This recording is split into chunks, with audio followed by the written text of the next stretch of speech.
E como é que foi assumir como a primeira mulher CEO e ainda sucedendo o Guilherme, que é membro da segunda geração da empresa? O fato de ser mulher, eu nunca, na realidade, na minha carreira toda, eu nunca pensei assim, sou mulher, ou né? Não era uma coisa que me chamava atenção. Mas eu vejo que nas entrelinhas, uma outra mulher vem te dar um abraço e vem na entrelinha assim, poxa, que orgulho, que bom saber que eu também posso chegar lá, sabe? Então, é num olhar e é numa entrelinha desse exemplo de que para outras mulheres também é possível. Olá, sejam muito bem-vindos a mais um episódio do meu podcast Conversas com Propósito. Eu sou André Caldeira, sócio fundador e CEO do Grupo Propósito, bem como professor nos cursos de formação de conselheiros do IBGC. A minha convidada do episódio de hoje é uma pessoa que há algum tempo eu tenho aqui na minha listinha de entrevistáveis. Eu estou muito feliz de ter ela com a gente hoje. Gabriela Riso, CEO do Grupo Malve. Gabriela, seja muito bem-vinda ao Conversas com Propósito. Obrigada, muito obrigada pelo convite. É um prazer estar aqui hoje contigo e com a tua audiência aí. Muito bom. Vou te apresentar de um jeito um pouco mais completo e a gente já vai começar a nossa conversa. Tá ótimo. Desde agosto de 23, Gabriela é a CEO do Grupo Malve, empresa brasileira com 57 anos de história, 6 marcas de moda, mais de 3 mil colaboradores e presente em mais de 20 mil pontos de venda espalhados no Brasil. Anteriormente, atuou no grupo como conselheira e membro do Comitê de Marca e Produto por outros 2 anos e meio. Antes da Malve, Gabriela atuou por mais de 16 anos nas lojas Renner, à frente das áreas de Visual Merchandising e Estilo, chegando à diretoria de produto do segmento feminino. Executiva com mais de 30 anos de experiência em moda e varejo, é fundadora da Pesponto, uma consultoria boutique focada em projetos, educação e mentoria para empresas de varejo de moda. É uma das curadoras do projeto O Jeans do Brasil e hostess do podcast Olhares da Moda. Estilista pelo CETICT do Rio de Janeiro, tem extensão em negócios de moda pela AMB Morumbi e Universidade de Caxias do Sul. E MBA em Gestão de Varejo pela FGV, além de cursos e formações na área de moda, inovação, sustentabilidade e governança. Gabriela é casada com o Heitor, empresário há 30 anos, é mãe do Guilherme, de 24 anos, e da Vitória, de 19. Nas horas vagas, gosta de estar em família, cozinhar, viajar e conhecer lugares e culturas, bem como caminhar e meditar. Olha só, temos algo em comum aqui, aliás, algumas coisas em comum. Legal.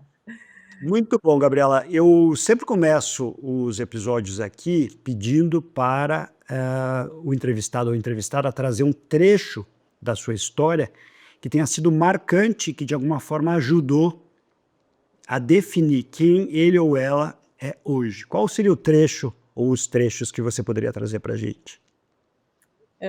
Eu acho que eu vou trazer 3 trechos, porque assim, é uma vivência muito grande e foram 3 trechos muito importantes para a minha vida. Então, acho que o primeiro trecho foi a vivência na empresa da minha família. Eu nasci dentro de uma família empresária que tinha uma tecelagem, uma confecção, então, assim, eu acho que a minha paixão pela moda vem dessa vivência, que foi uma vivência muito rica.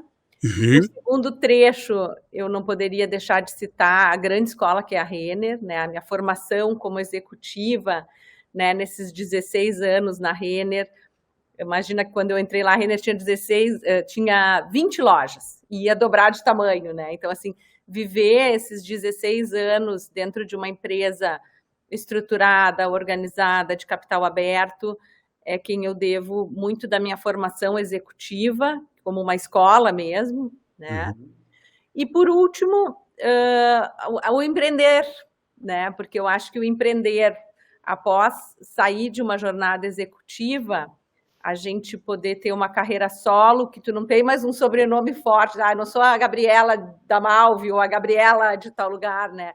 Eu sou a Gabriela da Pesponto, né? Então, assim, essa construção do empreendedorismo que é uma jornada mais solitária, mas também uma jornada de experimento, de construção, de reconhecimento muito, né, do que você passou na sua experiência e na sua vida, e poder levar isso como consultora ou mentora para outras empresas, né? Então, é um pouco de testar até onde vai, né, o teu hard skill, o teu soft skill, e a aderência em projetos em grandes empresas, aonde você não entra exatamente como executiva, mas como uma pessoa que está à frente, construindo um projeto ou, né, ajudando num projeto de consultoria. Então, acho que são 3 momentos assim bem emblemáticos, um mais de início de carreira, né, e de escolha da profissão, né, o outro mais me identificando como a minha formação como profissional e executiva,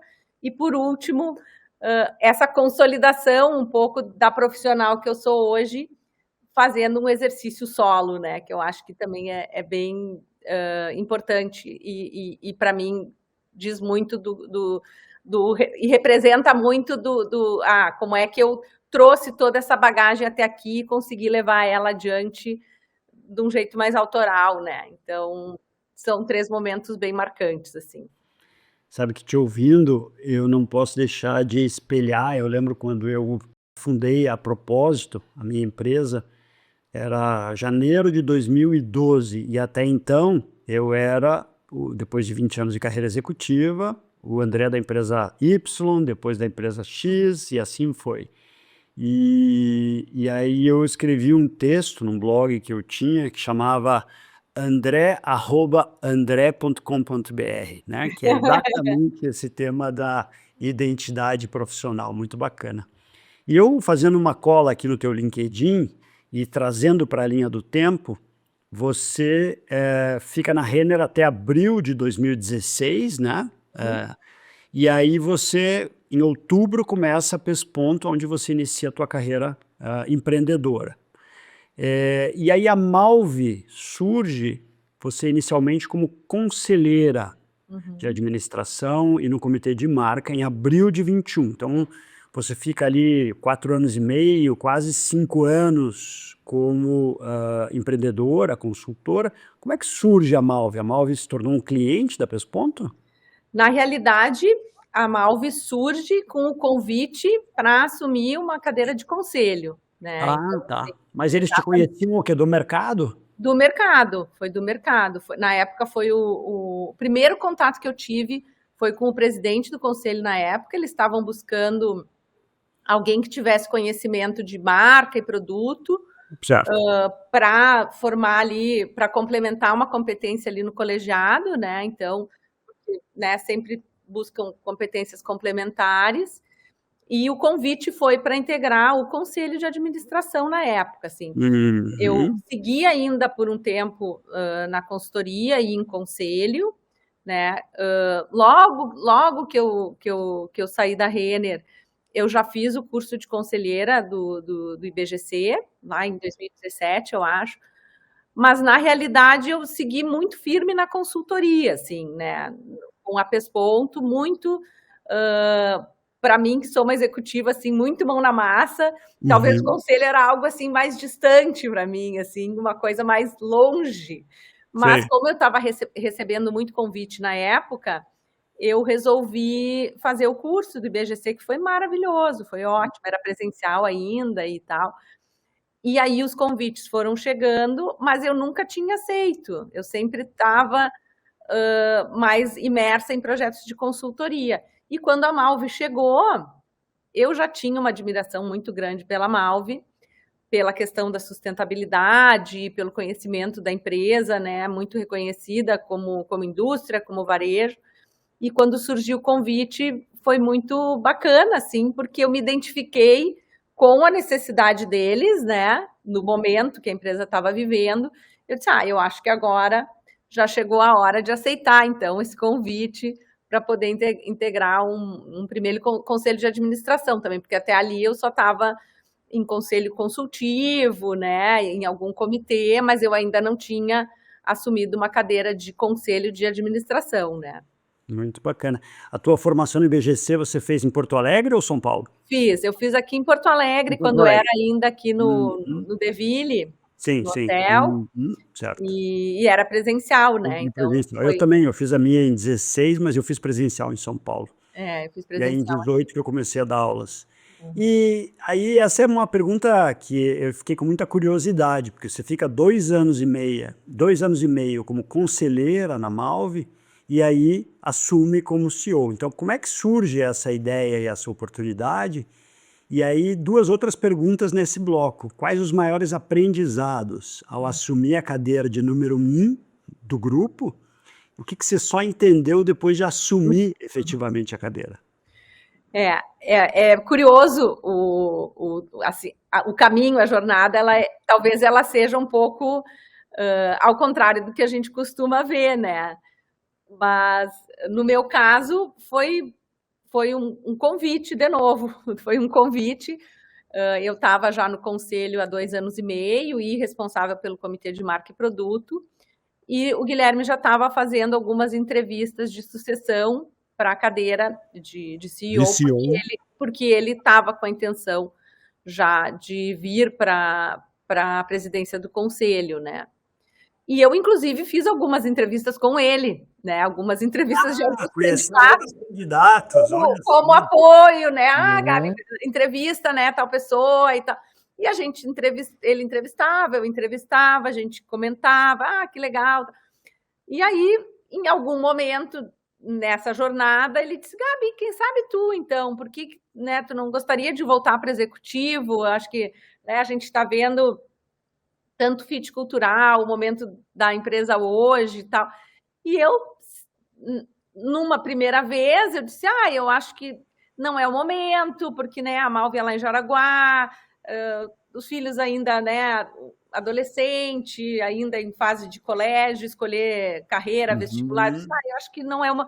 E aí, passava um tempo, o convite voltava, né? E aí, em algum momento, os filhos crescem, decidem a carreira, tudo, e a gente também entende que, pós-pandemia, né, a questão de poder conduzir o trabalho de uma forma mais híbrida, enfim, né, e poder conciliar essas questões, realmente me fez refletir, tipo assim, olha, a desculpa de que não dá, que o filho, que não sei o quê, já passou, agora... E aí, eu fiz uma reflexão e disse, olha, eu tenho muita energia, gosto muito de trabalhar. De certa forma, hoje, eu tenho um rótulo, né, muito associado à criatividade, estilo, desenvolvimento, produto, moda, né? Quem sabe eu assumindo, ainda que uma empresa de moda que está dentro da minha escola, do meu conforto, mas assumindo uma cadeira de executiva número 1, também não me dá uma oportunidade de ressignificar o meu rótulo também, né? E foi nesse sentido que, com muita alegria, que eu aceitei o convite, mas principalmente mais do que aceitar o convite para ser a CEO, é muito mais aceitar um convite para fazer essa transição, né? Essa transição de uma empresa que tinha a gestão ainda com uma pessoa da família para uma empresa que vai seguir essa gestão com executivos de mercado. A diretoria toda já era composta por executivos de mercado, que já tinham uma bagagem e todo uma propriedade, né, da empresa, de todo o funcionamento e o modelo de negócio da empresa. Então, mais do que assumir a cadeira, porque a gente sabe muitas vezes, muitas histórias de que um primeiro CEO não dá certo, né? Se o primeiro CEO de mercado não dá certo. Então, assim, a combinação é muito no sentido de, poxa, vamos conduzir essa transição, então, né? E por valores muito comuns, né? Por uma confiança que já vinha se estabelecido no próprio conselho, uma sinergia de valores, de cultura. E então eu acho que até agora a gente vem conduzindo, aí já se passaram mais de 2 anos, né, no executivo, e muitos aprendizados, né, muitos aprendizados. Deixa eu voltar ali na linha do tempo, quando o Guilherme vira para você e fala: "E você?" Ele deve ter falado: "E tu?" Foi uma surpresa total ou já tinha passado pela tua cabeça enquanto você estava conversando e conhecendo outros candidatos? Não, para mim, a primeira vez que eu ouvi foi uma Ah, surpresa. é mesmo? Não tinha te passado pela cabeça?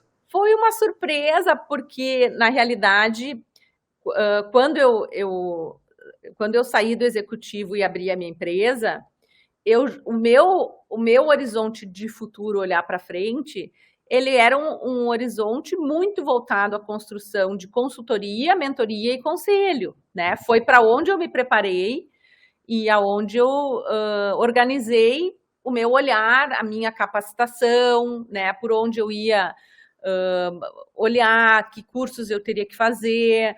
Então, assim, eu norteei, né? A minha direção, ela mudou, ela mudou de patamar no momento que eu decidi sair do executivo e empreender em posição de consultora, mentora ou conselheira. Né? Então, eu estava com isso muito focado e determinado na minha mente. E Eu nunca depois? esperei que isso viria Não. assim, ó, e E você? depois, aí no momento que ele te faz aquela pergunta, e aí obviamente eu estou falando do tempo até você aceitar, né? Uhum. Isso ficou na tua cabeça, ficava no travesseiro, você refletia com o espelho, você chegou a conversar com o Heitor, seu marido? Sim, sim. Logo que veio essa ideia, eu disse, imagina só, né, um convite desse tipo, É. como assim, né? E depois essa essa essa frase volta e meia ela voltava, ela aparecia e em algum momento tem uma coisa, mas e por que não, sabe?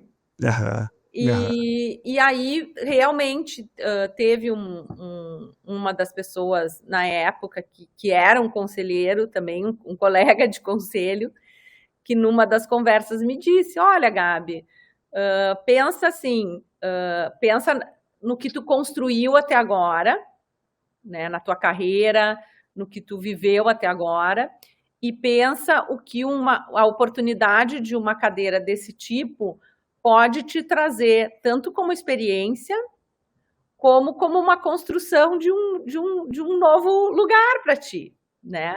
Porque mesmo em conselho, eu estando em conselho e consultoria, quando eu tenho um rótulo ali da moda, né? Tem muito conflito de interesse, porque a minha área de atuação ela fica muito restrita. Claro. Né? Então, por mais que a moda possa ser referência para outras indústrias, para o farma, para o varejo mais de casa, né? Então, assim, por mais que eu possa expandir a minha atuação e dizer assim, eu não sou uma especialista em moda, eu sou uma especialista de varejo. Então, se na consultoria eu estou atuando em empresas de moda, no conselho eu poderia atuar em outro supermercado, bens de consumo, enfim, né? Aonde talvez o ciclo da moda tenha alguma característica que possa contribuir para outras indústrias, né? Uhum. E essa opinião realmente eu acho que foi o gatilho para eu começar a construir e entender que esse poderia ser um caminho interessante, né? E viável, né? Legal, Então muito bom. foi nesse sentido que aconteceu um pouco a cronologia dos fatos. E o que você pode destacar como aprendizados ou então o que você só, de fato, entendeu depois que sentou na cadeira de CEO? Porque uma coisa é ter feito uma carreira onde você era, na Renner, no final do ciclo, diretora de produto, Sim. e depois conselheira ou então consultora. Uhum. É um estágio que eu ainda não tinha convivido. Isso, Então, assim, primeiro, o próprio conhecimento do modelo de negócio, né? Então, sim, assim, que o varejo é um varejo diferente do varejo que eu conhecia, porque é um varejo do interior do Brasil, é um varejo B2B, né? A própria distribuição do produto é através de lojistas multimarca, tem a figura dos parceiros comerciais, que são os representantes, a própria indústria, né? Tem uma indústria, é uma empresa muito verticalizada, que vai do fio ao consumidor. Então, por mais que no conselho a gente tem essa noção do modelo de negócio, a imersão como executiva no próprio modelo de negócio, por si só, ela já foi um aprendizado enorme nesse sentido, do próprio modelo de negócio. Depois, a própria cadeira. Claro. Né? Então, assim, há muita sorte de já ter um time de diretores muito formados já e estabelecidos, já cada um na sua posição, um time muito coeso, capaz, né? Mas ainda assim a própria cadeira exigindo aprendizados novos, né? Momentos novos, situações novas, né? Então, fatos novos, situações que eu nunca tinha vivido. Então, assim, acho que foi um aprendizado tanto da Malve como modelo, como da cadeira, como atribuições dela e, enfim, Super bacana. que ela E é bem envolve. isso. Eu acho que tem uma riqueza muito grande de você compartilhar isso, né? Porque eu tenho certeza que você, no futuro, será uma conselheira muito melhor por essa vivência e de ter feito o shift na mesma empresa. Sai do conselho, comitê de marca e produto e vem para a gestão. Assume a boleia, né? Você é a piloto da nave, obviamente, junto com o time. Eu sempre digo, não existe super-homem ou Mulher Maravilha, existe a Liga da Justiça. Você, obviamente, tem um time de lideranças junto com você. Mas essa mudança de papel, ela é muito importante. E por isso é a minha pergunta aqui, sabe? Não, e eu acho que teve uma sensibilidade e uma organização muito bacana, assim, da chegada, sabe? Então, assim, o Guilherme, esses dias até a gente estava falando num evento sobre sucessão e contando um pouco de como foi a transição, o começo, né? Então, assim, os primeiros 2 meses eu fiquei de sombra do Guilherme, os outros 2 meses ele ficou meu sombra. Depois, aí fechou o ano, eu comecei em agosto, fechou. Então, eu assumi eu mesma em janeiro do ano seguinte, né? E aí, quando eu assumo, a gente segue com encontros daqui a pouco semanais, depois esses encontros passam a ser quinzenais, né? E sempre uma disponibilidade muito grande dele em estar próximo, em estar entendendo o momento, estar próximo, mas não tão próximo, esse cuidado, né, também com o time que era dele, né? Isso. Então, assim, foi muito bonito, assim, a forma como a construção da transição foi feita e acho que é devido a essa transição bem feita que a gente conseguiu realmente ir colhendo os frutos ao longo do tempo, né? E como é que foi assumir como a primeira mulher CEO e ainda sucedendo o Guilherme, que é membro da segunda geração da empresa? Acho que, assim, primeiro, o fato de ser mulher, eu não me atento muito para isso, entende? Eu não digo, eu sou mulher, ou eu não... Você tem outras mulheres na tua diretoria? Tem outras mulheres na diretoria. Mas eu, assim, o fato de ser mulher, eu nunca, na realidade, na minha carreira toda, eu nunca pensei assim, sou mulher, ou não, né? Não era uma coisa que me chamava atenção. Mas eu vejo que nas entrelinhas, já na minha trajetória como executiva, assim, um dia recebendo um prêmio, uma outra mulher vem te dar um abraço e vem na entrelinha assim, poxa, que orgulho, que bom saber que eu também posso chegar lá, sabe? Então, é num olhar e é numa entrelinha desse exemplo de que para outras mulheres também é possível isso. E esse lugar é um lugar que eu escuto, seja dentro da Malve, quando eu estou caminhando na fábrica, ou quando eu estou num outro lugar. Alguém vem e diz, Gabi, que bom saber que tu tá aqui, que bom saber que a gente pode te olhar como referência por tudo que tu conquistaste, né? Então, assim, fora de lá também, encontro uma ex-colega, encontro uma amiga, né? Então, assim, tem esse lugar da mulher, que é esse lugar, que é muito nas entrelinhas, e eu acho que é um lugar muito bonito, assim, porque é um lugar de Uhum, reconhecimento e é um lugar de, poxa, é possível, eu também posso, né? Então, uhum. esse sentido é muito importante. Em relação a suceder um membro da família que conhece muito do negócio, que estava lá já há 16 anos, né? Então, assim, Uhum, um desafio enorme, né? Um desafio uhum. enorme, tanto um desafio cultural como um desafio de chegar com sensibilidade, com respeito, né?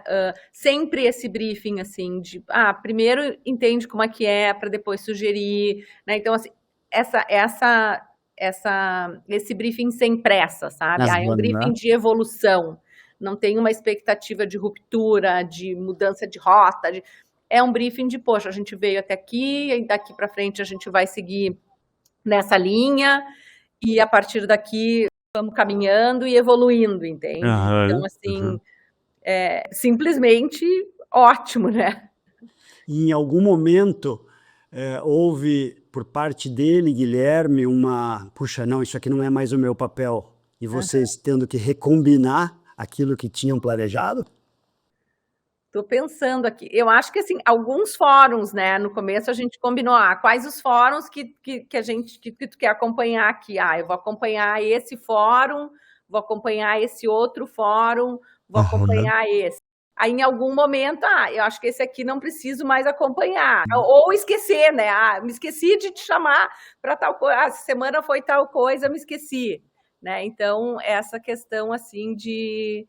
Mas aí sempre um recombinado, né? Claro, claro. Eu acho que tem uma coisa de hábito e até de modelo mental, porque está todo mundo se ajustando, né? Sim, Eu sempre falo sobre a importância de onboarding para o sucessor e offboarding para o sucedido.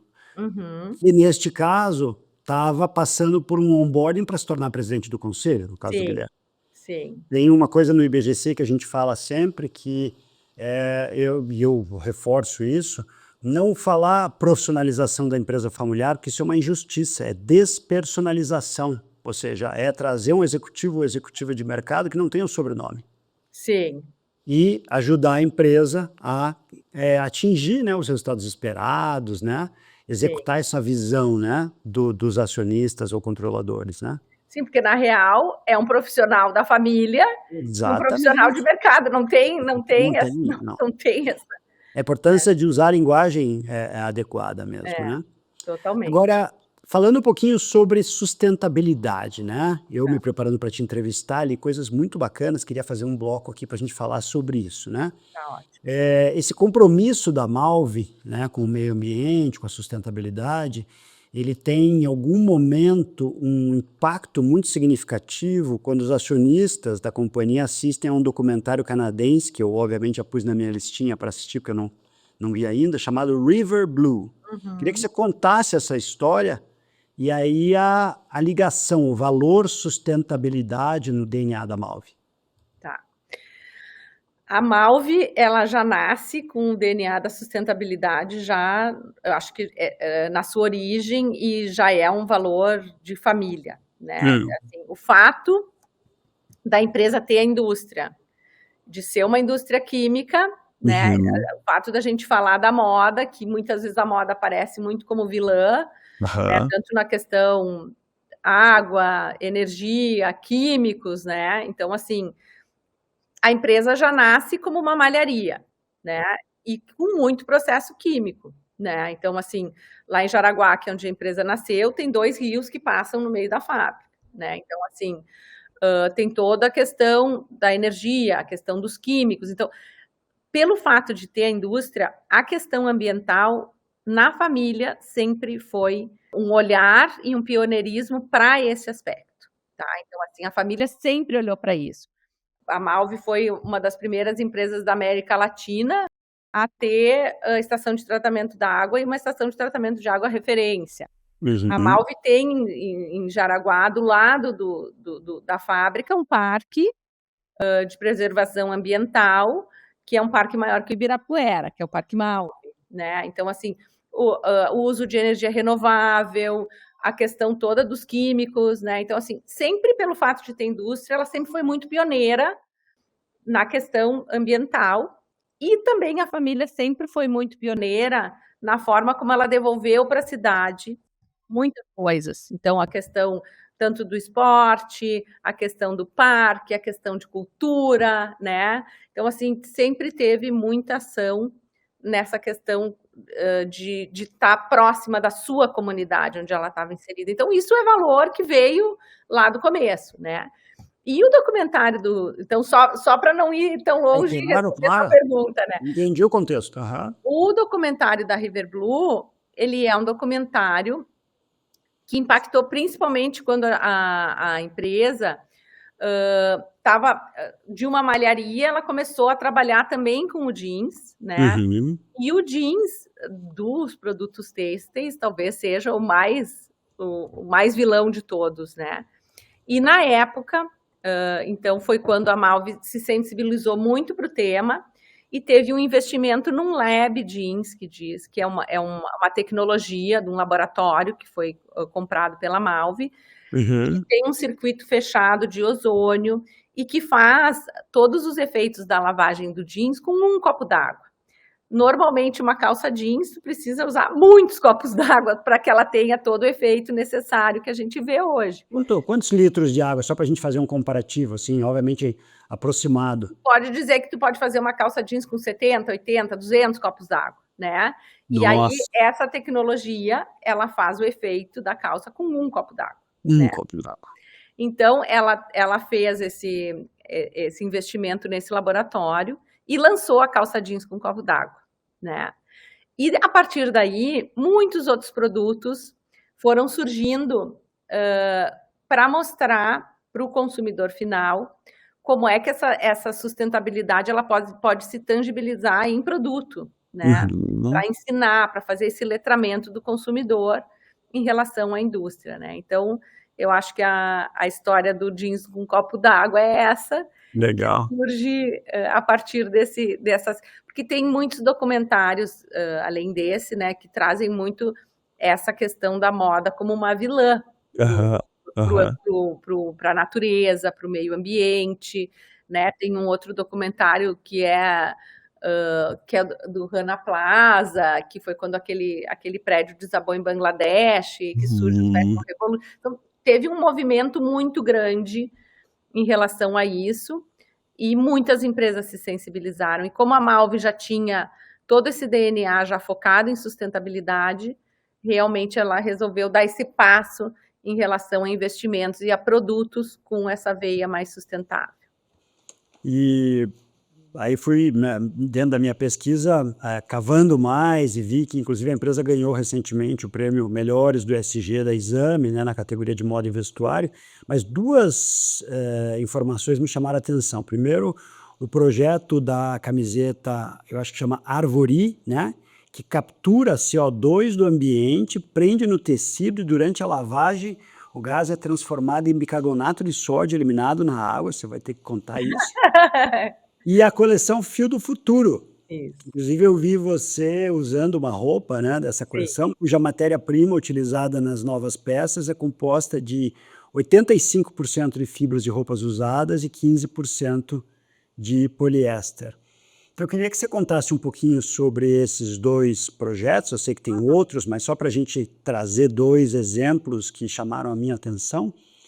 E aí um contraponto, né? Em tempos de tanto questionamento sobre ESG e até a redução de práticas e áreas de grandes empresas, qual que é a visão da Malve sobre o tema? Tá. Bom, eu vou começar falando dos projetos e depois a gente chega Pode deixar que eu te resgato, caso a gente... resgata, Como é que é? A gente começa a falar e vai para o outro lado, né? Isso, me resgata.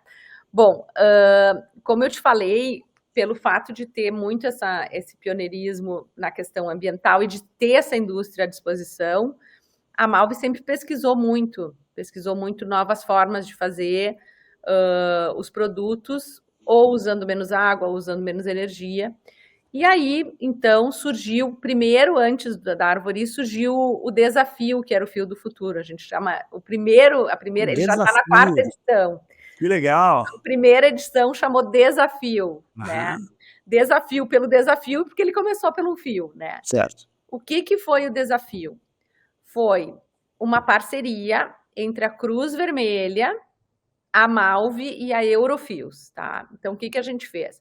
A gente foi junto à Cruz Vermelha e buscou peças que iriam para aterros. São Certo. peças que já não iriam nem para doação, porque elas já estavam num estado que não poderiam nem ser doadas e que o destino final delas seria um aterro.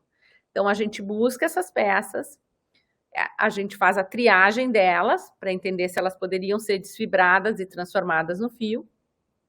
Tria, vai para a Eurofios. A Eurofios desfibra, a Eurofios é uma fiação e tecelagem. Ela desfibra, agrega esse poliéster reciclado e faz um moletom. Então, ela faz um moletom que chama Fio do Futuro, ou a primeira edição dele foi Desafio. Por quê? Economia circular. Porque a gente trabalhou a circularidade, exatamente. Então, já numa época em que que ainda a destinação dos resíduos ainda nem era tão falada, foi pioneira. Então, a primeira edição do Desafio, ela foi uma tiragem seriada. Cada moletom tinha um número de série. Era o 1 de 100, o 2 de 100, né? E ela foi feita um movimento de lançamento, mas ainda numa situação bem pequena, não escalável ainda, porque, imagina, a Malve produz 40 milhões de peças por ano. A gente está falando que a primeira tiragem do Desafio foi 100 peças. Qual a razão para fazer isso, né? Então, a razão para demonstrar que uma iniciativa pioneira, uma iniciativa circular, a gente tem que fazer uma primeira edição para, com o aprendizado dela, ir escalando ela. Então, a gente já está na 4ª edição. O ano passado, a 3ª edição, ela foi feita, a gente foi convidado pela Embaixada Brasileira durante a London Fashion Week para levar a coleção do Desafio para Londres como um projeto de economia circular. E além do moletom daí, a gente ainda fez parceria com uma ONG que chama Elas Fazem Nós, que através da orelha, da malha, que é a parte de fora dela que a gente tira, elas fizeram crochês com essa orelha, de bolsas, de coletes. Então, agregamos mais uma parceria nisso. Então, os projetos de sustentabilidade, eu digo que eles são projetos sempre sistêmicos, circulares e que sempre envolvem, né, mais empresas, né? Então, o desafio é isso. Hoje a gente já tem 2 cores, tem o cinza escuro e o cinza mescla escuro, porque a gente começa menor. Ele já tem uma escala maior, ele já tem uma edição e uma tiragem maior, e ele já está no nosso processo de planejamento de coleção. Sempre, todo ano, a gente faz uma edição de Fio do Futuro na nossa linha de produto. A intenção, aos poucos, é ir trazendo ele para a linha de moletons da Malve, né? Então, essa foi a história que começou com um exemplo, uma tiragem mínima, e a gente já está conseguindo escalar. A arvoria é muito impressionante, né? Você pensar que você vai usar uma camiseta que vai fazer o trabalho das árvores, da natureza. A Arvory, ela é uma camiseta que também ela tem a ver com parcerias. É uma startup de Singapura que desenvolveu esse químico, né? E começou a aplicar ele na construção civil. E o nosso engenheiro teve numa feira fora e viu isso e propôs se eles não queriam fazer a parceria com uma empresa têxtil para aplicar esse produto na malha. E eles toparam. Então, é uma parceria da Malve com essa empresa de Singapura, em que a gente desenvolveu essa malha, que é uma meia malha de linha nossa, e a gente aplica esse produto na malha, e realmente a malha filtra CO2 e na lavagem ela elimina. E a cada 25 usos equivale ao que uma árvore adulta faz pelo planeta na sua vida, né? Então, é muito legal a gente poder entender. A gente ainda não está conseguindo escalar a gente já está na 2ª edição, a gente lançou a 2ª edição agora. A gente começou com uma camiseta, agora a gente já tem uma camiseta e um vestido, está à venda já está à venda no nosso e-commerce, Uhum. e a gente só conseguiu aplicar ainda na cor preta. Eu queria muito aplicar na verde, porque aí seria realmente uma árvore, né? Mas a gente só conseguiu ainda fazer na verde, na preta, por enquanto, até agora. É. E aí, o que que você pode comentar sobre empresas que estão reduzindo ou até eliminando, né, as suas práticas de ESG? Qual que é a tua visão, né, como CEO da Malve, e como Gabriela mesmo, como ser humano, executiva, né, conselheira, em relação a essa temática? Eu acho que, no nosso caso, é como eu disse antes, a sustentabilidade ela é um valor para nós. Então, assim, tudo isso que a gente faz, toda a nossa razão de ser, é moda para o bem das pessoas, do negócio e do planeta, é fazer o bem, é fazer bem feito, né? Então, E assim, tem, desculpa te interromper, mas tem até uma frase tua, né, recente, que você disse: na moda, ser sustentável deixou de ser acessório. é. Então, por quê? Porque, na realidade, quando a gente olha o impacto ambiental ou social da moda, né, hoje, muitas pessoas hoje já têm essa consciência e já buscam por marcas que têm essa consciência, essa responsabilidade, porque não é só uma consciência, é uma responsabilidade também, né? Então, eu digo assim, quem trabalha na moda e tem indústria, tem muito do ambiental e do social, obviamente, pela compliance e pelas condições de trabalho. Quem trabalha no varejo tem muita condição social de letramento do consumidor, né? Então, assim, o quanto que eu posso informar no tag, no produto, a origem dele, o rastreamento. Então, tudo isso é informativo, né? Então, assim, empresas, a questão toda da governança também, nem se fala, né? Então, a Malve é uma empresa familiar, que tem processos, que tem um conselho, que tem o family office. Então, assim, tem todo um processo de governança também, que vem da sua origem, né? Só de Uhum. relatório de sustentabilidade, a gente já está na 11ª edição de relatório de sustentabilidade. Uhum. Então, é algo muito genuíno, é algo muito natural, e eu sempre digo, sustentabilidade é uma jornada. Então, é muito importante que cada empresa, dentro do seu modelo de negócio, dentro dos seus... escolha um caminho por onde começar. Porque ela é uma jornada, entende? Então, assim, se tu escolheres um caminho que tem a ver com o teu DNA, com o teu propósito, com o teu produto, vai trilhando por aí, porque é natural para ti esse caminho. Talvez, eu aqui vou fazer talvez uma conclusão, uma hipótese, entende? Mas talvez a gente vê essa redução de práticas quando se fala em ESG, principalmente em empresas que tenham feito um desenvolvimento ou feito um início em relação a isso, para alguma atividade que em algum momento não fazia parte do seu DNA, do seu modelo de negócio. E aí eu preciso dar 2 passos para trás para depois poder caminhar, né? Agora, se você faz as ações associadas ao seu negócio, é uma coisa única, uma coisa natural, Uhum. entende? Uhum. Então, é Certo. muito do que a gente fala quando a gente é convidado, inclusive, para falar da nossa jornada em relação à sustentabilidade. Ela é uma jornada natural, ela é uma jornada que tem a ver com os nossos valores e com o nosso negócio. Sabe que eu te ouvindo, eu lembro de uma campanha antológica da Patagônia, que Uhum. é Don't Buy This Jacket, né? Do Black Friday. Então, e Foi o aí, Black Friday. você veja, é exatamente essa coisa de não ser o consumo compulsivo, e é muito inteligente, porque ela fala com o consumidor, que obviamente tem apreço por esses valores, né, ligados à Uhum. sustentabilidade, mas ao mesmo tempo vende a durabilidade do produto, Sim. né?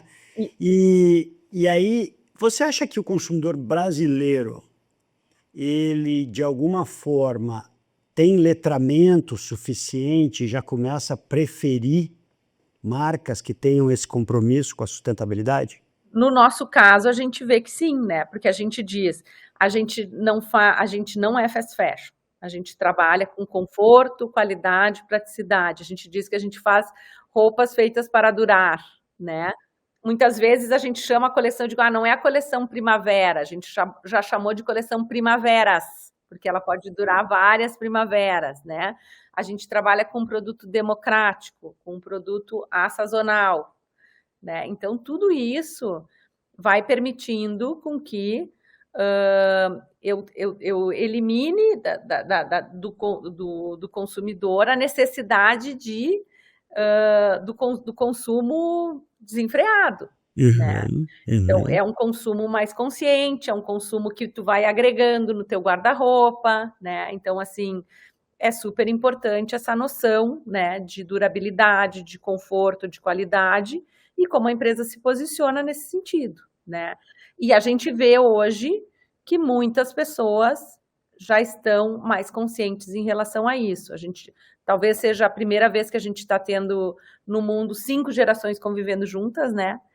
E a gente vê tanto a geração prateada quanto as gerações mais novinhas são as gerações mais preocupadas com o que elas estão consumindo, tanto para se alimentar, consumindo de informação, consumindo para colocar sobre o seu corpo, sobre a sua pele. Então, toda uma consciência em relação ao que ela está consumindo e ao próprio local, né? A incentivar quem está próximo ao consumo mais local e toda essa rede que tem em cima disso, né? Tem um livro, não sei se você já leu, chamado Como Ser um Bom Ancestral, do Roman Czarnik. Não li esse. Eu vou mandar de presente para você. Vou mandar. Eu tenho esse hábito, quando eu tenho ideias de livros, aí eu vou pegar depois teu endereço e vou mandar esse livro de presente. A Amazon me ajuda nesse. Querido, obrigada.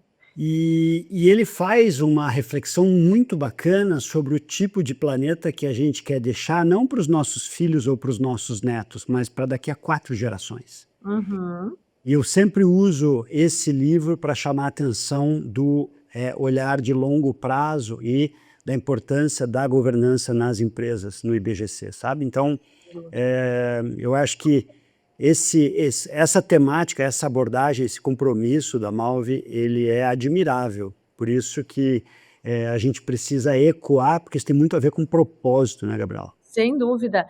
E eu digo, né, é uma empresa de Jaraguá do Sul, de Santa Catarina, que sempre teve essa essência, mas sempre teve essa essência muito da porta para dentro, né? E eu acho que é sempre muito importante a gente poder conversar sobre isso. Isso. A gente poder falar sobre as iniciativas, contar como é que foi, para inspirar outras empresas e outras pessoas que estejam iniciando a sua trajetória ou querendo trocar melhor prática. Então, assim, essa parte eu acho que é muito importante dessa troca, sabe? De experiências. Mudando um dos pilares, né, do ESG, a gente falou sobre o ambiental, vamos para o social e falar então sobre a temática de pessoas, especificamente na temática de diversidade, tá? Eu estava também me preparando para te entrevistar e vi que, segundo dados da ABIT, Associação Brasileira da Indústria Têxtil e de Confecção, a média de mulheres em cargos de liderança nas indústrias no país, no segmento, é de 31% aproximadamente. No Grupo Malve, esse índice já está em quase 52%, né? Englobando liderança, assim, diretoria, gerência e coordenação. Então, a Malve, ela leva muito a sério também esse compromisso com a diversidade. Você acha que, com a sua chegada, isso se tornou ainda mais relevante ou você chega à cadeira, obviamente, pela sua competência, por tudo que você já fez, porque você estava no conselho, mas também por esse compromisso com a diversidade que a companhia tem? Eu acho que as duas coisas, né? Eu acho que as duas coisas são importantes e a gente vê, assim, a gente tem 64% dos colaboradores são mulheres, né? No geral, não só liderança. No geral, né? E liderança é 52 mesmo? Liderança é 52, né? Tá. Então, assim, a gente já vê essa questão toda de equidade de gênero muito presente. Uma aguinha aqui. Imagina, é exatamente por isso que eu tenho a minha aqui. E Quando eu cheguei, eu já senti, assim, já nos primeiros dias, quando eu cheguei no executivo, a gente já percebe isso, né? Então, eu acho que não é só uma questão de a escolha foi por ser uma mulher, porque, né, não, ou Isso. a empresa. Eu acho que tem sim essa equidade, esse equilíbrio, sim, e essa questão de oportunidade, né, de oferecer a oportunidade sempre para todas as pessoas e poder ter o desenvolvimento também das pessoas para essas cadeiras. E os produtos, quantos por cento são produtos para mulheres versus para homens? A gente tem moda feminina, masculina, infantil, né? Aham. E tem a maior parte é feminino, entre masculino e feminino, né? Dá uns 70, Já. 30, 60, 40, Sei. mais ou menos. Mas o infantil é muito reconhecido. A Malve é muito É. reconhecida no infantil, porque a gente, inclusive, tem as franquias de Malve Kids, né? Isso, Então, que são lojas só de infantil. isso. E Aham. é incrível, porque todo mundo tem uma memória afetiva É de alguma verdade, peça é verdade. de Malve, assim, né? Então é muito bonito de ver assim o quanto que a marca é uma marca querida, uma marca com pouca rejeição e com muita memória afetiva, né? Se a gente vai adiante nessa temática da diversidade, pensando em fit cultural, né? Eu sempre digo que o fit cultural ele é importante, mas se ele for demais, ele pode ser uma ameaça para a diversidade, Uhum, porque os diferentes elevam o senso crítico, né? sim. Qual que é a sua visão sobre a importância do fit cultural para executivos e conselheiros no trabalho com empresa familiar?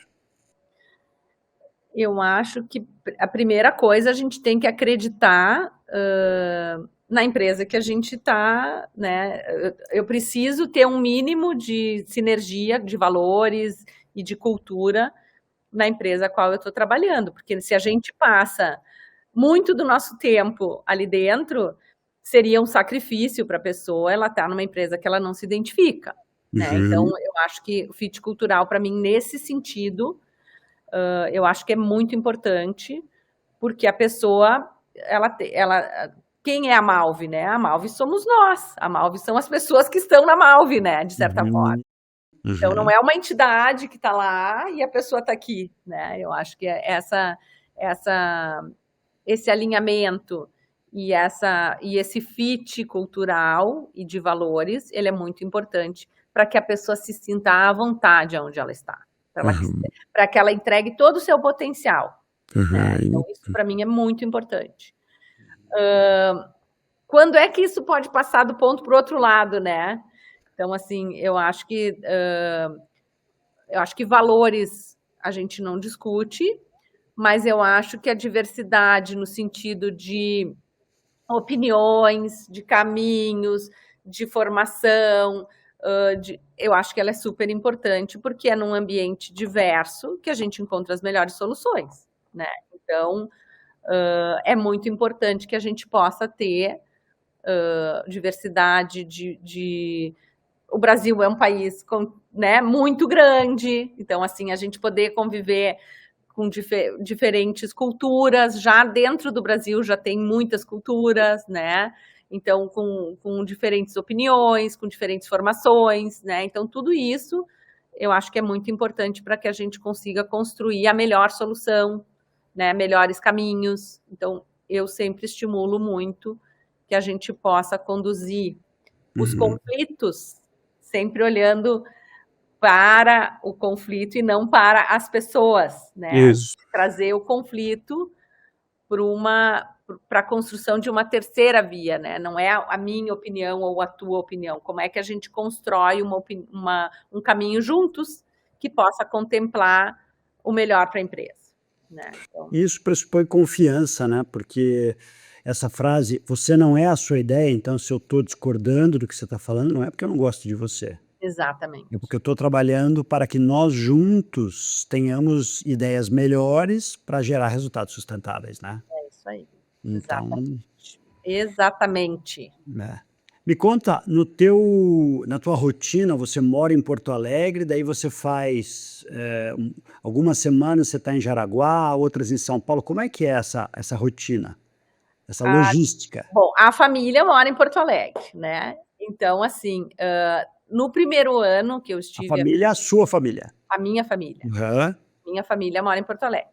tá, Então, assim, no primeiro ano que eu cheguei aqui como executiva na Malve, eu priorizei muito conhecer os mercados onde a gente atuava. certo. Então, eu acabei viajando muito para o Brasil, para o interior do Brasil, para entender os clientes, o produto, a aceitação. Então, eu dedicava algumas semanas para estar em Jaraguá, algumas semanas Uhum, em São Paulo, mas eu acabei viajando muito, né, para poder entender a Malve como marca brasileira nessa extensão de Brasil que a gente está hoje. Esse ano foi um ano que eu priorizei mais estar em Jaraguá, uhum, né, uhum. porque Jaraguá é onde a gente está o maior número de pessoas, né, é onde a gente tem a indústria, né, então, assim, então, normalmente, eu vou para Jaraguá 2 semanas no mês. A gente tem um escritório em São Paulo, então foi um ano que eu fui menos a São Paulo, né? Mas é O Guilherme mora em Jaraguá ou mora em São Paulo? São Paulo. São Paulo. Uhum. Mas a gente tem um escritório em São Paulo, né? E tem a sede em Jaraguá. Então, eu vou intercalando entre São Paulo, menos, mais Jaraguá, e alguns dias de home office, então. Uhum, uhum, Mas tem certo. funcionado bem. Hã, antes da enchente, a gente teve enchente em Porto Alegre, né, Pois então é. antes da enchente a gente tinha um cenário mais fácil, depois da enchente até as coisas se restabelecerem, foi um período mais difícil mesmo Não, de super desafiador até com a temática, não só no geral, mas o aeroporto também, né. sim, ficou muito tempo fechado, e aí eu pude experimentar outros formatos, assim, né. Pois Foi é. bom também porque deu para experimentar outras logísticas, outros períodos, assim, né, porque quando eu tinha voo mais disponível, eu podia ir terça, voltar sexta, né, e aí quando tu não tem o voo, aí talvez ficar mais Aham. tempo, então foi bom também para poder experimentar Uhum. outras formas. E eu ali na introdução, né, li que você, gosta de meditação. Hum. Fala um pouquinho sobre isso. De onde surgiu, esse gosto, essa prática? E se é algo que você começou mais recentemente? Eu, assim, ó, eu sempre fui uma pessoa muito agitada, muito rápida, muita energia, muito intensa, né. E eu sempre ouvia alguma coisa assim: "Respira, né, calma", mas aquilo ali não me tocava muito, né. E eu acho que talvez, assim, com a maturidade, conforme a gente vai, se conhecendo mais, eu comecei a meditar, e foi algo que me fez muito bem, né. Hoje eu sempre gosto de meditações mais curtinhas de manhã, né, de noite eu gosto de fazer uma meditação, sempre durmo ouvindo uma meditação mais longa, né, e é algo que me acalma, é algo que me conecta, é algo que me deixou mais única, talvez, mais Sim. integrada, assim, né. Ah, que Então legal. eu acho que foi uma prática muito construtiva no meu processo de autoconhecimento e de maturidade mesmo, Que né. bacana. E você consegue fazer todos os dias?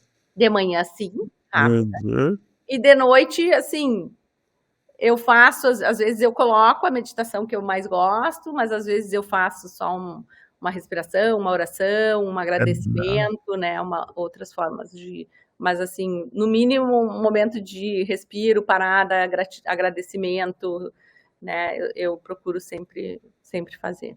É interessante isso que você está falando, porque eu também pratico diariamente. Eu já há muitos anos eu, eu flertava com essa possibilidade, né, de conseguir transformar num hábito, e já há alguns anos eu medito diariamente também, de manhã cedo, é aquela história antes de começar o dia Isso. do trabalho, né? Uhum. E aí essa perspectiva ampliada, que não tem necessariamente a ver com religião, mas sim com contemplação, com expansão mesmo de olhar, né? Uma visão mais sistêmica, a energia mais ancorada, porque assim como você, eu também sou meio ligado no 440, né? E workaholic, né? Beleza. E então é muito bacana, porque eu acho que, de novo, ao falar sobre isso e ao te perguntar, a gente está ajudando as pessoas a saberem que elas podem, eventualmente, se assim quiserem, lançar mão dessa prática, dessa ferramenta. Vou falar assim, ferramenta no sentido mais aplicação prática, independente de qualquer coisa, para poder lidar com esse dia a dia, né? Muitas vezes tão maluco que a gente tem, né? Eu acho que é uma fonte muito rica, tanto de autoconhecimento, como de expansão mesmo, de olhar e de se entender num espaço maior, assim, eu acho. E isso você sente que, de alguma forma, impacta ou influencia os demais líderes na Move? Eu acho que até assim, ó, foi muito engraçado. Agora tu falou isso, eu me lembrei de uma coisa bem engraçada. É. Teve uma reunião uma vez, que, às vezes a gente começa uma reunião assim, todo mundo muito a milhão, né? E aí eu disse, gente, só um pouquinho, vamos todo mundo parar, vamos dar uns 5 minutos aqui, eu vou dar 3 minutos de silêncio para que todo mundo esvazie a mente, e aí a gente vai começar a reunião. Aí, tá, fizemos isso, tal. Aí no fim da reunião, um dos diretores chegou e disse assim, eu achei muito estranho fazer isso, a gente nunca tinha feito isso na Move. Mas sabe que foi bom? Ele disse assim, eu digo, então, assim, eu acho que, de certa forma, eu acho que pode ajudar, sim. Sem dúvida. Muito bom. Última pergunta antes da gente ir para o segundo bloco. Que conselhos você daria, com a experiência e bagagem que tem hoje, para a Gabriela lá atrás, com 20 e poucos anos, quando estava começando a carreira? Eu acho que tem a ver muito com o que a gente falou aqui agora, né? Eu digo, pelo meu perfil desse do a milhão, execução, foco, determinação, velocidade, rapidez, intensidade, né? Eu acho que talvez eu acho que é devido a todo esse perfil, né? Que muitas das conquistas e de tudo que eu tenho hoje tem a ver, né? Com essa dedicação, essa intensidade e esse foco, por um lado. Mas hoje eu vejo que com a maturidade, talvez se eu pudesse dar um conselho para aquela Gabriela lá, eu diria, né, respira, aquela coisa, né, respira, olha o contexto, né, olha a energia que tu tá, né, cuidado com a energia que tu tá colocando nas coisas, né, às vezes o foco, ele é bom, mas ele também, né, fecha um pouco mais o teu olhar, então, assim, eu acho que essa questão de respiração, de expandir, de olhar um pouco, olha, respira e segue, né? Então, assim, tipo assim, eu acho que eu falaria para ela. Não sei se ela iria me ouvir, porque muitas pessoas que falaram isso, eu posso lembrar, assim, das inúmeras vezes que eu ouvi isso, mas acho que é um bom conselho para ela. Também acho, muito bom. Vamos lá, vou partir agora para o segundo bloco, que são perguntas comuns a todos os meus entrevistados aqui no podcast, tá? Tá ótimo. Complete para mim a frase a seguir. Propósito é? Para mim, propósito é razão de existir, né?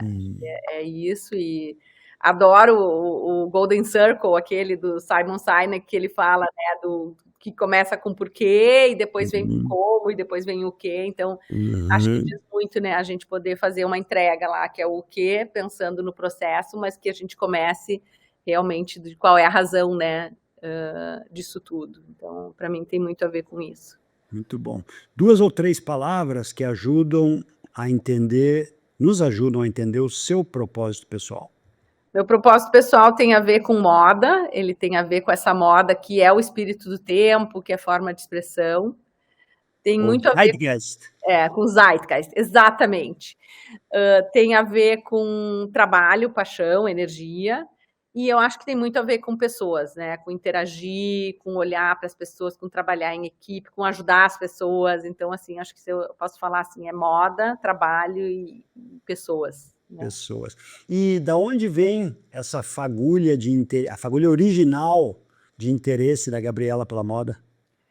Eu acho que vem muito do meu avô, assim, né? Eu sempre falo que essa minha experiência, essa minha passagem pela empresa da minha família. Meu avô é um imigrante libanês, Uhum. que chegou no Brasil com 9 anos e se instalou em Caxias do Sul e começou a empresa dele lá. E mal falava português, né? Enfim, sabia fazer conta muito bem, né? Mas a avó dele era costureira. E aí eles começaram tudo lá. E, enfim, ele teve 9 filhos, eu sou a neta mais velha, e eu Uhum. sempre tive muita ligação com ele, né? Uhum. Assim, na empresa, dele me mostrar a fábrica, nas minhas férias, a pilotagem ficava à minha disposição para fazer roupa de todas as minhas bonecas. Então, assim, Sei.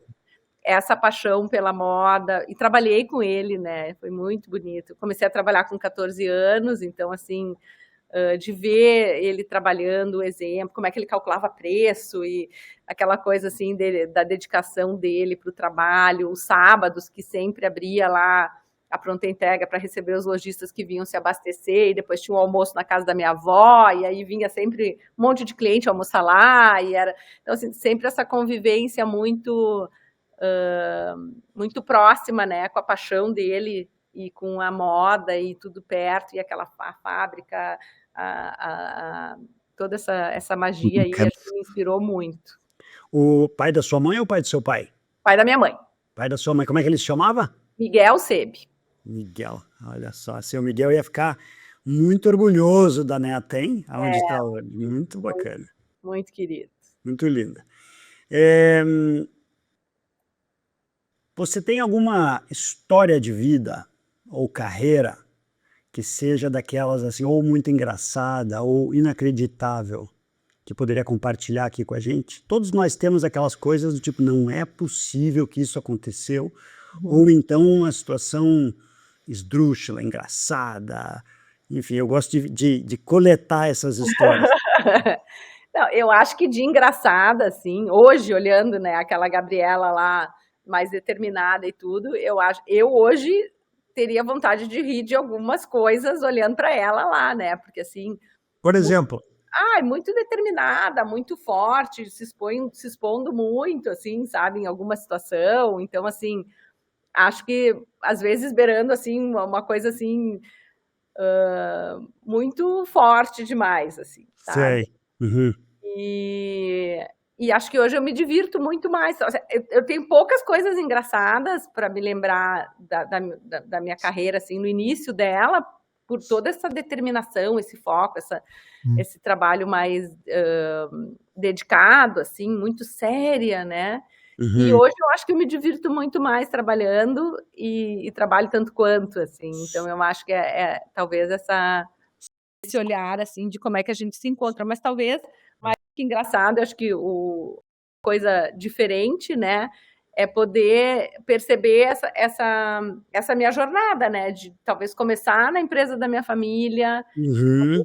vivenciar, né, todos os valores lá, depois ir para uma empresa de capital aberto, construir, né, toda essa jornada de executiva, me entender no varejo, então, não, eu sou varejo, então vamos para o varejo, né, conselho, mentoria, e aí agora, né, estou aqui na empresa familiar, né, entendendo, né, como que tudo isso pode se conectar com essa jornada e esse aprendizado e poder voltar e fazer um trabalho liderando essa empresa. Então, assim, acho que muito essa capacidade de poder entender as oportunidades como forma da gente também se ressignificar e de poder estar sempre aprendendo, né? Então, para mim, é muito bonito poder contar essa história, sabe? É. Se você pudesse convidar qualquer pessoa no mundo para uma refeição e uma boa conversa, uma pessoa viva ou já falecida, Uhum. quem seria e por quê? Há um tempo atrás, essa pessoa certamente seria a Mâncio Ortega, tá? Do Grupo Inditex, porque assim, ó, eu estudei muito o Grupo Inditex e Hum. queria muito conhecer, né? E Uhum. estudei tanto que parece que eu já conhecia ele, né? Sei. Mas hoje em dia eu acho que eu tô mais para Deepak Chopra, eu acho, sabe? Acho que gostaria muito de conhecer ele, assim, por todo a questão assim, de enxergar esse ser integrado nesse sistema e na natureza. Eu acho que é uma coisa muito bacana. E tem uma pessoa que eu gosto muito, que é a Lia Delcorte, que é uma holandesa, que ela foi fundadora da Trend Union, que era um birô de estilo e de tendências. Ela é futuróloga, e ela foi eleita como umas 25 pessoas mais influentes do mundo pela revista Time, e ela é essa pessoa que está sempre ligada no espírito do tempo, no Zeitgeist, né? E ela tá prestando atenção nos movimentos. Então ela começou na moda e depois ela foi andando para interpretar esses movimentos sociais e culturais adaptados a outras indústrias, né? Inúmeras outras indústrias. Então, é uma pessoa muito inspiradora, e eu já tive a oportunidade de conhecê-la, e sempre que eu conversei e converso com ela, é uma super inspiração, adoro. Muito bacana. Você sabe que eu recentemente fiz uma apresentação sobre o case do podcast aqui no congresso, e eu usei uma frase, porque eu não acredito em coincidência, eu acredito em sincronicidade. E eu usei uma frase do Deepak Chopra, que eu tenho que ler aqui, porque tem muito a ver com isso que você está trazendo. E ele diz o seguinte: em qualquer ponto do corpo-mente, duas coisas se unem, uma porção de informação e uma porção de matéria. Dessas duas, a informação tem uma vida útil mais longa do que a matéria sólida que a acompanha. Isso nos faz perceber que a memória pode ser mais permanente do que a matéria. O que é então uma célula? Uma memória que construiu alguma matéria ao seu redor, formando um padrão específico. Seu corpo é apenas o lugar que sua memória chama de lar. Ai, que lindo! Que lindo! Não é? Poxa, muito bacana, muito bacana. Então eu também gostaria de estar nessa mesa com o Deepak Chopra. Então vamos combinar esse almoço. Muito bacana, muito mesmo. Que outra profissão você poderia ter tido? De primeira, professora, né? Fui professora, brincava de dar aula, né? Mas assim, depois fui professora mesmo, e adoro. Fui professora. Bailarina também já fui. Muito. Ah, é? Aham.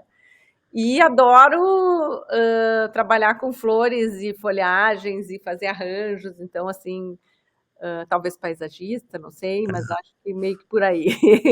Ou seja, o visual merchandising está aí também, né, na coisa das flores. A criatividade, né, as cores, né, a criatividade, né, acho que é muito importante, a natureza também. Muito bom. Qual o melhor ou o pior conselho que você já recebeu? Eu vou no melhor. É da minha mãe. A minha mãe sempre, desde pequena, ela sempre dizia, nós somos 3 mulheres na minha casa, e ela sempre dizia assim, não tem que fazer uma escolha, ela dizia assim, ó, para abrir uma porta, tem que fechar outra. Então, assim, abre aquela porta e fecha a outra. Para fechar, vai abrir outra janela depois, ou vai abrir outra porta depois. Então, fica tranquila com a tua escolha, mas tu não vai ter tudo. Tu vai ter a escolha que tu fez, tu vai seguir, e alguma coisa tu vai abrir mão para poder fazer essa escolha. Cada escolha é uma renúncia, né? Assim, acho que é um conselho sábio, né? Porque nos traz a tranquilidade de que a gente tem que seguir caminhando, e que nessa caminhada algumas coisas vão ficar pelo caminho, né? E outras vão ser novas na nossa vida. Como é que ela se chama, sua mãe? Verônica. Verônica. Dona Verônica está viva? Sim. Que idade ela tem? Ela tem 78. Ah, que privilégio, que bacana, hein? Ela tá ótima. Sabe que, ouvindo essas palavras da Dona Verônica, eu não posso deixar de mencionar a Dona Gilda. Minha mãe faleceu em 2017 e ela dizia, toda escolha é a escolha de uma perda. Olha. E é a mesma coisa, né? É a mesma coisa, mais uma coisa que nós temos em comum. É isso mesmo. Um bom conselho de mãe. Muito bom. Que pergunta você teria para mim nessa nossa conversa? Eu estava pensando que tu deve ser muito bom, né, ouvir e conversar com tanta gente e poder ouvir tantas coisas. E a minha pergunta é, fazendo esse podcast, que lições, qual é o teu maior aprendizado nisso tudo e o que mais te chama atenção, assim, quando tu conversa com as pessoas? Sabe que já são mais de 50 episódios gravados. Então já não dá mais para dizer que é um projeto iniciante, porque eu sou um cara disciplinado, né? Assim como você, eu sou aplicado naquilo que eu faço e a gente vem mantendo essa consistência de um novo episódio a cada 15 dias, sabe? O projeto está crescendo. Eu fiz recentemente essa fala num congresso de recursos humanos sobre o case do podcast. E o mote do congresso era tudo que só o humano pode fazer, exatamente o contraponto à inteligência artificial, sabe? E esse podcast, ele tem como um pilar central o tema da humanidade. Porque quando a gente pensa em conversas, quando a gente pensa em conexão, quando a gente pensa em inspiração, quando a gente pensa em propósito, tem tudo a ver com humanidade. E a minha, talvez, fagulha ou intenção original era justamente o que está acontecendo aqui agora, que é, sem ensaio, aperta o play e grava, para a gente poder ter uma conversa com atenção e presença de temas que eu acho que podem ajudar muitas e muitas pessoas nas suas carreiras, nas suas vidas e também nas organizações, porque eu acho que a gente, como sociedade mesmo, está precisando de mais inspiração, de mais luz, sabe, Gabriela? Então, quando você falou ali sobre a meditação, isso ecoa dentro de mim com um significado muito especial.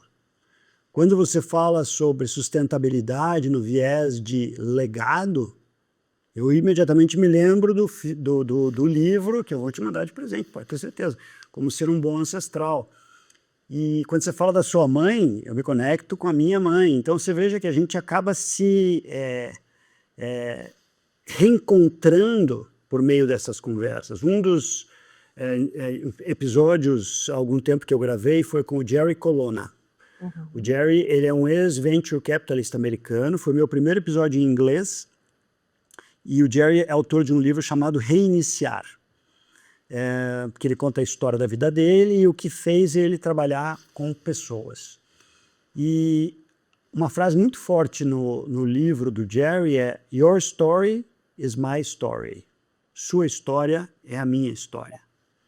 Que tem tudo a ver com conexão e com humanidade. Então, eu sempre digo, quando esse tipo de encontro que a gente está tendo agora acontece, e ele acontece de verdade, sem ser aquela coisa protocolar, sem parecer que é uma aula de conceitos de liderança e governança, eu quero trazer isso para a prática. A gente está falando da Malve não no sentido de fazer merchandising da Malve, mas falar de práticas de companhias responsáveis, falar da tua história, dos teus aprendizados e por aí vai. Eu acho que isso tem chance maior de chegar nas pessoas e nas empresas, para que a gente possa, de fato, ajudar a ecoar, ajudar a disseminar esse lado da luz, sabe? Então, acho que eu sou muito privilegiado de poder fazer isso, de poder, enfim, é um projeto que eu vou levar durante muito tempo, porque obviamente isso me dá um prazer, assim, eu aprendo tanto. Na palestra do congresso eu levei trechos de episódios ligados a aprendizado, a dores, a emoção, a dor de barriga, porque a gente precisa trazer a humanidade para o mundo corporativo, sabe? Então, obrigado pela pergunta, porque ela me dá a chance de reforçar ainda mais a minha intenção, o meu propósito com esse projeto do podcast. E é muito bacana, realmente, parabéns, né? Porque é uma forma também de conectar, multiplicar, mostrar as vulnerabilidades, mostrar, né, as jornadas, os caminhos, né, de cada um na sua vida, né? Eu falei do livro do Roman Czarnik, né? Como Ser um Bom Ancestral. Eu queria que você citasse um livro marcante na sua vida, pode ser mais de um, e por quê? Eu vou citar um que foi bem marcante mesmo na minha vida, que é o livro do William Ury, não sei se você já ouviu. Claro. Ele, Qual deles? Como chegar ao sim, como chegar ao sim com você mesmo, ou o próprio TED Talk, os vários TED Talks dele, né? que é um expert em negociação. Uhum. E é um livro que me ajudou muito, não em negociação, obviamente, mas principalmente nessas interações, né? Nesse momento assim de muita intensidade, de Uhum. poder realmente entender contextos de conflito, de como chegar, né, a uma melhor solução. Então, assim, foi um livro muito importante para mim e volta e meia eu revisito ele porque eu adoro, acho muito bom. Uhum. Yeah. Mas uma outra coisa que eu queria falar, falando de livros, queria contar para ti, que tem uma prática muito legal que a gente fazia lá na Renner, que se chamava Cumbuca, Projeto Cumbuca. E foi através desses projetos, que era todo mundo ler o mesmo livro, aí a gente se reúne e sorteia alguém para falar, né, de um capítulo do livro, né?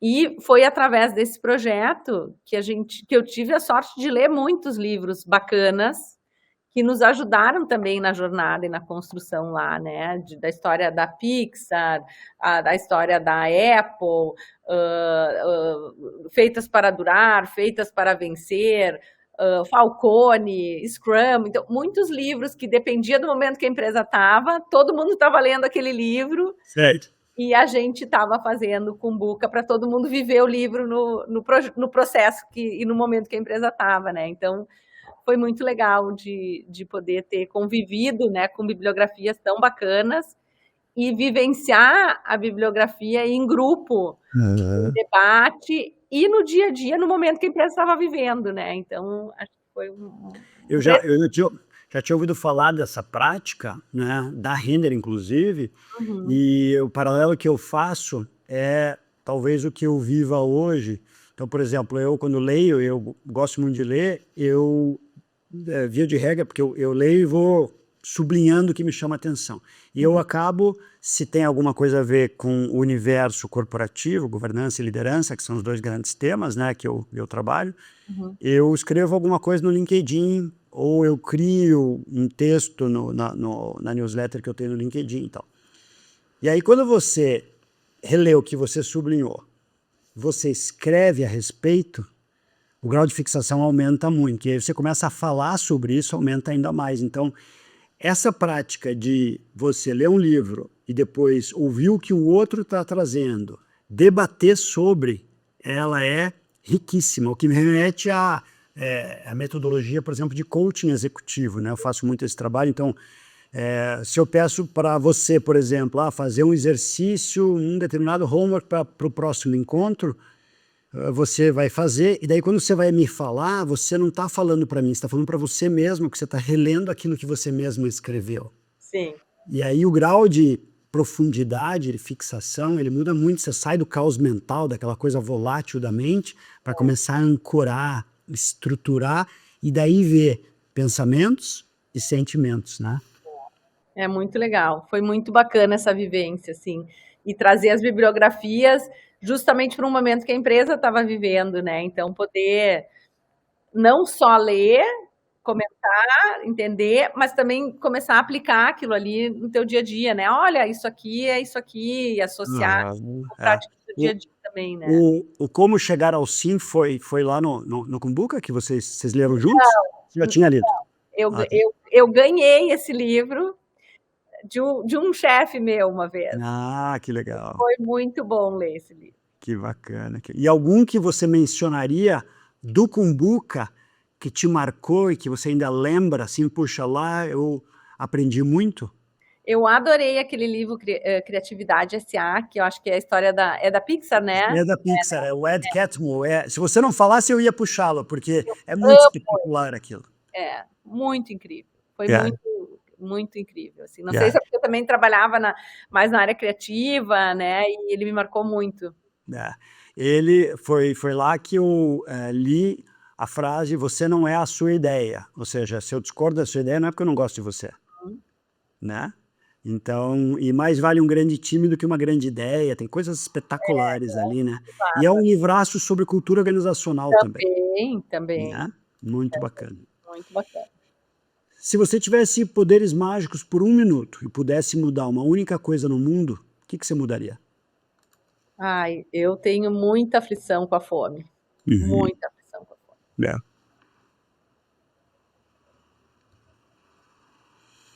Eu acabei de assistir recentemente, não sei se foi no Instagram, ou que um vídeo de pessoas famosas com um prato de comida, e é uma campanha pro combate à miséria e à fome que está acontecendo em Gaza. Então, aí que a gente se dá conta, né, do privilégio e de que tem gente com nada, para não dizer tão pouco, né? Pensando não como um exercício de ego, mas de legado da Gabriela, agora não da Malvi, né?